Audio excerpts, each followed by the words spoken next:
कि यदि इस संसार में आकर हमारा संबंध प्रभु से नहीं जुड़ा तो जन्म हमारा अकारथ गया, निरर्थक गया, क्योंकि हम अपने निर्माता से नहीं जुड़ पाए। मतलब यह है कि हमारा संबंध अधिकांश रूप से पशुलोक से, पृथ्वीलोक से, उस तिर्यक योनि से जुड़ा रहता है। जो जहरीले जीव हैं, टेढ़े मेढ़े चलते हैं, या फिर जो अपनी शक्ति के बल पर कमजोर को मारकर खाते हैं, वो एक पशुलोक में जीना, यदि हमारी स्थिति वहां तक जुड़ी हुई है और हम अपने आप को ऊपर नहीं उठाते, दया, सहानुभूति, सहयोग, दूसरे पर तरस खाना, मानवता के साथ स्वयं को जोड़ना, यदि ये नहीं है हमारे जीवन में और हमारे अंदर परमात्मा का प्रेम नहीं बहता, वो शांति नहीं, क्षमा का रूप नहीं, सहयोग सद्भाव नहीं है, तो मतलब हम जुड़े हुए नहीं हैं, भगवान से युक्त नहीं हैं, उसकी कृपाओं से वंचित हैं।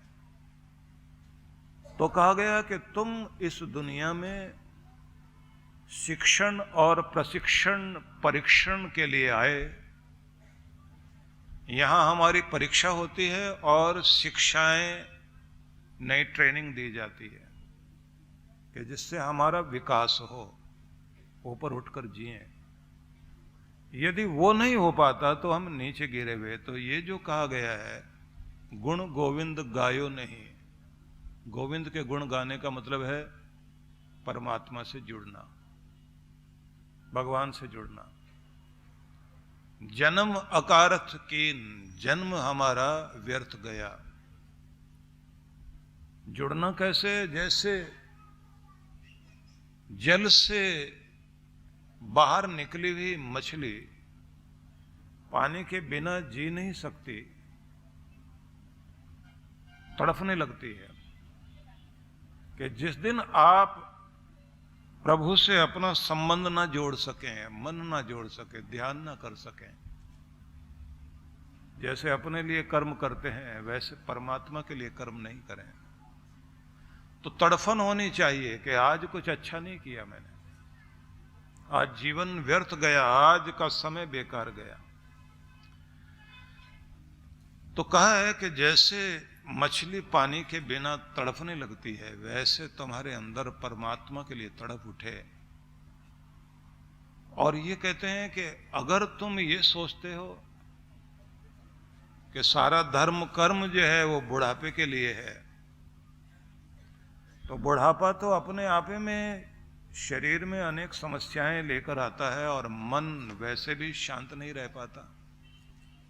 नाम जपने की इच्छा होती है लेकिन जप नहीं पाता, सेवा करने के लिए मन करता है लेकिन तन साथ नहीं देता, दान पुण्य करना चाहता है लेकिन अधिकार सारे हाथ से निकल चुके होते हैं। कुछ जीवन से चीजें छोड़ना चाहता है दुनिया में, लेकिन उस समय की स्थितियां ऐसी होती हैं कि कर नहीं पाता।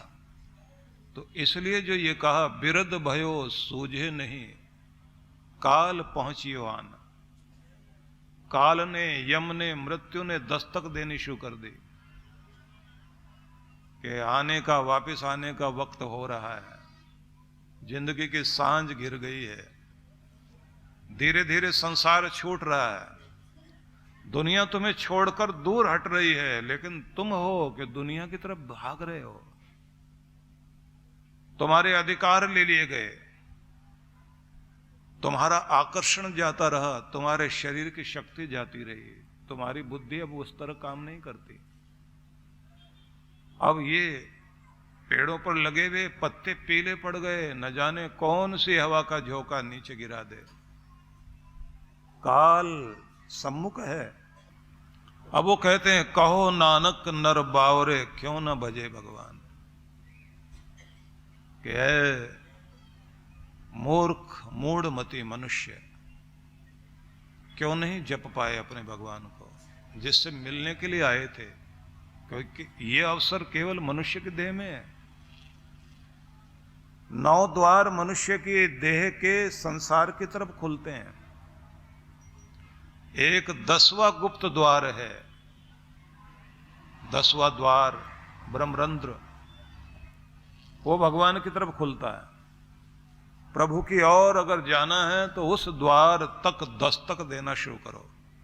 तो ध्यान के द्वारा अपना ध्यान, अपना प्राण यहां तक पहुंचाओ, और यहां से निकलती हुई किरणें इस तरह ऊपर तक जाएं जैसे कोई एक प्रकाश की रेखा बन गई हो आसमान तक, और भगवान जो प्रकाश रूप है वहां तक आपकी तरंग जा रही हो जब आप पुकार रहे हो भगवान को, और वहां से आती हुई किरणें आपके सहस्रार चक्र पर गिरने लग जाएं, पूरा शरीर प्रकाश से भर जाए, अंदर के कालिमा निकल रही हो, देह पूरी की पूरी प्रकाश में हो जाए, पाप धुल रहे हैं, आत्मा पवित्र हो रही है। ऐसी आत्माएं जब अपने आप को पवित्र कर लेती हैं और देह छोड़ें, तो अगर मुक्ति हो गई तो परमात्मा के आनंद को भोगने के बाद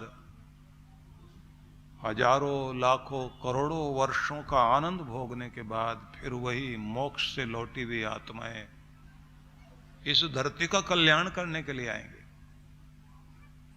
वो फिर से सितारा बनकर इस दुनिया के लिए प्रकाश देते देते फिर अपने धाम लौटती हैं,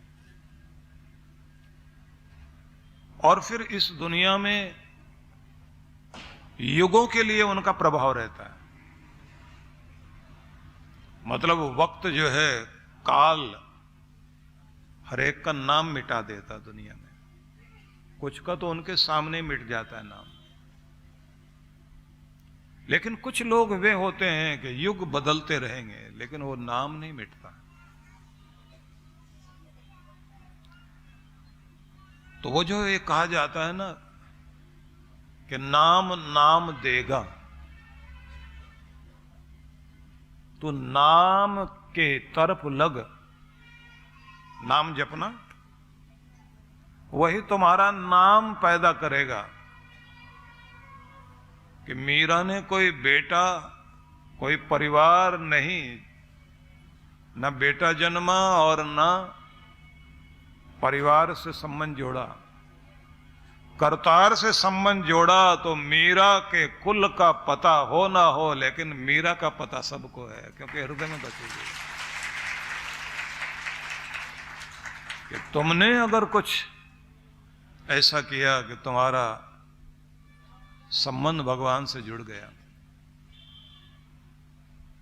तो वो अपने आप तुम्हारे नाम को इस दुनिया में छोड़ेगा। क्योंकि व्यक्ति की इच्छा होती है ना कि मैं रहूं, तन रहे ना रहे लेकिन मेरा नाम रहे। इसलिए लोग, कोई पत्थरों पर नाम लिखता है, कोई चीजें बनाएगा उसमें नाम लिखा जाता है, कुछ समय तक तो रहे। कुछ अपनी वंश बेल के रूप में सोचते हैं कि मेरी वंश बेल रहेगी, नाम रहेगा, लेकिन हर घर के बाहर लोगों के नाम लिखे हुए हैं। पर कमाल की बात है कि वो जो नेम प्लेट है वो बदलती रहती है, बहुत जल्दी बदल जाती है। पहले किसी और की थी, अब हमारे बाद किसी और की होगी। और ये जमीन भी ऐसी कि इसको नाप नाप कर लोग कागज बना रहे होते हैं कि ये जमीन मेरी हुई। और एक छोटे से आधे फुट की जमीन पर खून खराबा इतना कर लेंगे, एक दूसरे का सिर फोड़ लेंगे। तो अग्नि पुराण में एक स्थान पर बड़ा सुंदर शब्द लिखा है कि ये धरती हंसती है, माया व्यक्ति को देख देख कर ताना मारती है। हवा सामने से आकर व्यक्ति को के हंसी करके बोलती है कि जमीन तेरी नहीं, और हवा में उड़ने वाले ज्यादा देर तक उड़ नहीं पाएगा।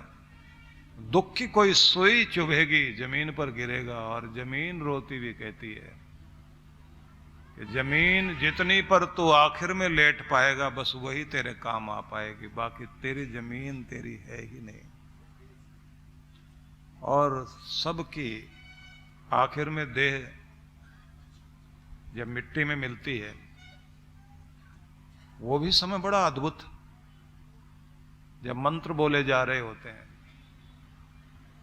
सूर्यम चक्षुर गच्छति वातात्मा, ये आंखें, इनकी ज्योति सूरज को दी जा रही है। शरीर की मिट्टी मिट्टी के हवाले की जा रही है। अंदर चलते हुए प्राण हवा को सौंपे जा रहे हैं। शरीर के अंदर रहता हुआ जल तत्व अब जल में मिलेगा। सब बांटा जा रहा है, सब बिखर गया, अलग अलग हो गया, लेकिन कहते हैं कि तुम्हारी आत्मा परमात्मा तक पहुंचे, तुम्हारे कर्म तुम्हें भगवान तक लेकर जाएं, भगवान से मिल जाओ। लेकिन ऐसा कहां कर पाते हम लोग कि हमारे कर्म देवताओं तक, स्वर्ग तक ले जाएं, या हमारा कर्म हमें भगवान तक लेकर जाए। क्योंकि ज्यादातर तो हम अपना पेट पालने में और अपने एक चार दीवारी, घर की जो चार दीवारी है, उसकी जिम्मेदारियां पूरी करने में जीवन का कितना सारा समय निकल जाता है। और जब कुछ होश आती है तब शरीर उस लायक नहीं रहता, तो कुछ भी नहीं कर पाते। इसलिए जो ये आपने शब्द उच्चारण किया ना, तो इसको थोड़ा चिंतन कीजिए। पतित उदाहरण भयहरण हरि अनाथ के नाथ। पतितों का भी उद्धार, अगर कितना भी गुनाह किया हुआ जीवन में, उद्धार करने का, भला करने का एक ही तरीका है, भगवान की शरण। और सारे भय से मुक्ति भगवान की शरण देगी। ये भी एक बात ध्यान में रखने की है कि सुखदाता भी भगवान, भाग्य बदलेगा तो वही बदलेगा। तो मन को वहां जोड़िए और तन को सेवा में लगाइए। हर दिन व्यवस्था बना लें। और कमाल तो यह है कि हमारे देश में, हमारे हिंदू समाज में व्यवस्था है कि तुम्हें बस कुछ चीजों पर ध्यान देना है। एक, हर दिन का जीवन जहां से शुरू होगा, जीवन से जुड़ने के समय में जो आपका प्रारंभिक चरण है उसे ठीक कर लो। और रात्रि में जब आप सोने लगते हैं, उस समय में बस आप अपने आप को भगवान से जोड़ लीजिए। मतलब जागने के बाद, सोने से पहले। ये दो समय तो ऐसे हैं जिस समय में आपने ज्यादा से ज्यादा ध्यान जगत का नहीं, जगत के स्वामी का करना है। और दिन में आपको यह ध्यान रखना है कि धन्यवाद देते हुए जीना है। भोजन आए हाथ में, मन मन में धन्यवाद करो। बाहर से भले ही न लगे कि पूजा कर रहे हो, पर थैंक्स करो उसको। घर में आना और घर से बाहर जाना, उसकी मेहर को याद करो, जिसने तुम्हें एक आशियाना दिया, छत दी ना सिर पर, और एक आपका प्रेम मंदिर आपको मिला, आपके प्रेम का स्थान, आपके रिश्तों का स्थान, आपके साथ जो जी रहे हैं, आपके सुख दुख में जो शामिल हैं, वे लोग जिनके आंख में उस समय आंसू आते हैं जब आपको दर्द होता है, जिनकी मुस्कुराहट इस बात पर कायम रहती है कि आपके चेहरे पर मुस्कुराहट आए तो आपको हंसता देखकर वो भी हंसते हैं, आपके घर के लोग। आप चैन की नींद सोते हो तो उनको भी चैन की नींद आती है। सारी खुशियां जिनकी आपके साथ जुड़ी हुई है, वो मां जो अपने चेहरे की मुस्कुराहट बढ़ा लेती है जब अपने बच्चे को मुस्कुराता देखती है, उस घर में जीते हुए आप थैंक्स करो उसे, परमात्मा को, जिसने तुम्हें एक छोटी सी दुनिया दी, जिनके लिए दौड़ रहे हो रात दिन। परम पूज्य श्री सुधांशु जी महाराज के पावन सानिध्य में विराट भक्ति सत्संग दिनांक 28 से 31 मार्च 2024। कार्यक्रम की रूपरेखा। शुभारंभ 28 मार्च 2024 सायं 4:30 से 7 बजे।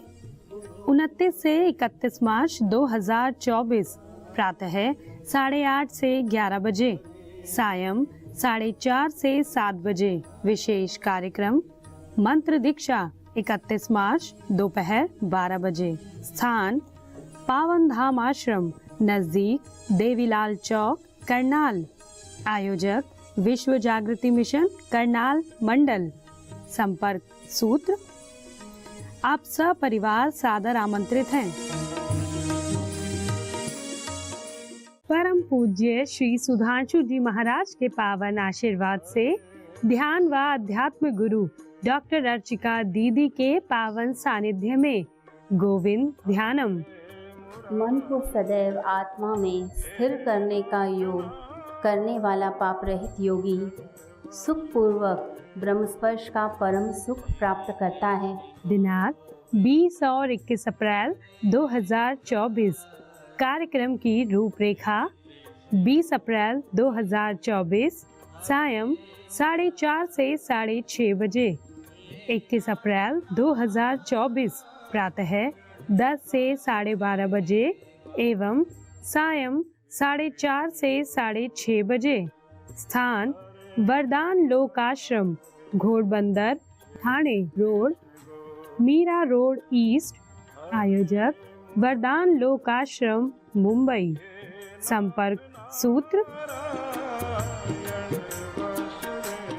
हिमालय की गोद में पहाड़ों की वादियों के बीच व्यास नदी के तट पर मनाली ध्यान साधना शिविर। जन्म जन्मांतरों की पीड़ाओं से बाहर निकलने के लिए चांद्रायण अद्भुत तप है। इस बार के ध्यान साधना के लिए कुछ विशेष कार्यक्रम रखे गए हैं। एक तो नित्य साधना कराई जाएगी, दूसरी होगी डिवाइन ब्लिस मेडिटेशन, तीसरी जो है वो दिव्य शक्ति साधना कहेंगे, जिसका मतलब होगा कि आप जो है विश्व शक्ति से कैसे जुड़ सकते हैं, और साथ में वॉकिंग मेडिटेशन भी इसके अंतर्गत होगा। मन को बहुत शांति मिली, एक अद्भुत आनंद प्राप्त हुआ। जिस माइंडसेट और जिस भारी मन से मैं आई हुई थी यहाँ पे, वो काफ़ी कम हुआ है। और every time whenever I come for this शिविर I feel something different, a new energy in me. Thank you to Maharaj Shri and thank you to all of you. तो आज ही पंजीकरण कराएं।